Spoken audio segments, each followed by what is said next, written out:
G'day, good evening, I'm Paul Murray. Welcome to a Friday night edition of Paul Murray Live. And Malcolm Turnbull's mates are starting to panic.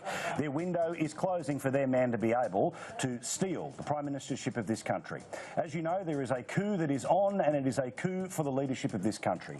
It is one that is largely led by a man who, when he was the leader of the Liberal Party, produced some of its worst polling numbers in history. In fact, the worst possible numbers of Tony Abbott are still nowhere near the lowest of the lows on Malcolm Turnbull. The truth, of course, is that the base will riot if there is a change to Malcolm Turnbull. So if there is to be a change from Tony Abbott, where will it be? Well, I still don't believe that the base will ever accept it, and I still believe at the end of the day, while there may be a majority of people in opinion polls that will turn around and say that they will vote for anyone but Tony Abbott, the truth is that you can't win an election without a base. If the base doesn't turn up, then you can't use that foundation to go off and win the middle. The truth is that Australia wants a country, Australians rather, want a Prime Minister with balls, not a Prime Minister with a butler. Now this bloke, let's be very straight up and down, is not a man who can take on the issues that this country needs to deal with. When has Malcolm Turnbull ever free-ranged in his time since being leader on the budget? As I said it 3 weeks ago, and I can't believe I have to say it again, what exactly is his magical plan to fix the budget deficit? Why will his measures to turn around the budget somehow sail through the Senate, where 6 out of 8 herded cats need to be put together to pass a single law?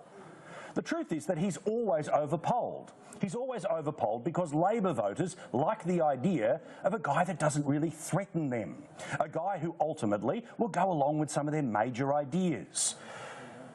So I want to challenge the Canberra Press Gallery, who are doing their very level best with all of their unnamed sources and their pretending, oh, I've just received important information from the same person who told me 3 weeks ago that the Prime Minister would be rolled in a spill motion. Can you produce a single opinion poll that says Liberal voters want the Prime Minister of this country, A, to change, and B, to be Malcolm Turnbull? You're not going to be able to produce one.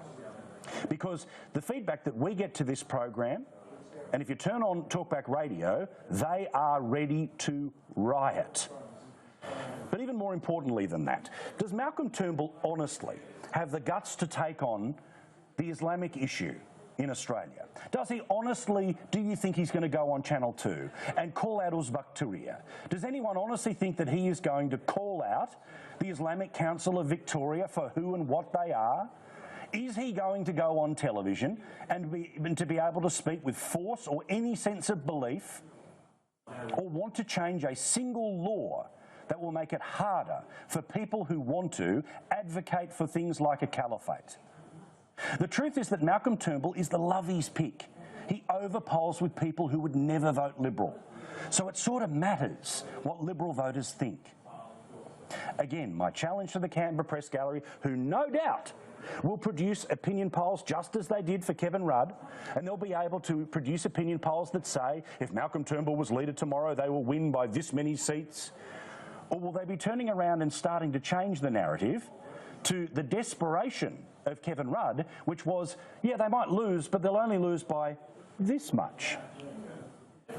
What I love about the speculation of the past few days is that not only is, of course, it unnamed source upon unnamed source, but there are so few MPs willing to take to Twitter, Facebook, or get in front of a television or radio microphone and say, I believe it's time we change the Prime Minister, and I believe we should change the Prime Minister to Malcolm Turnbull.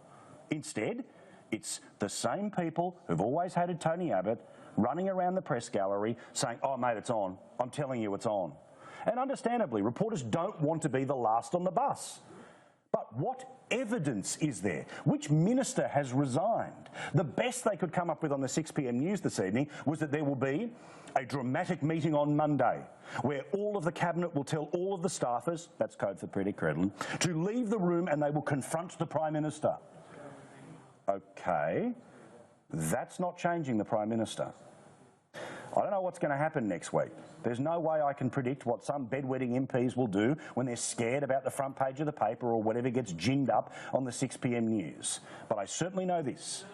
Malcolm Turnbull will not be able to lead the Liberal flock, even if he is the Prime Minister.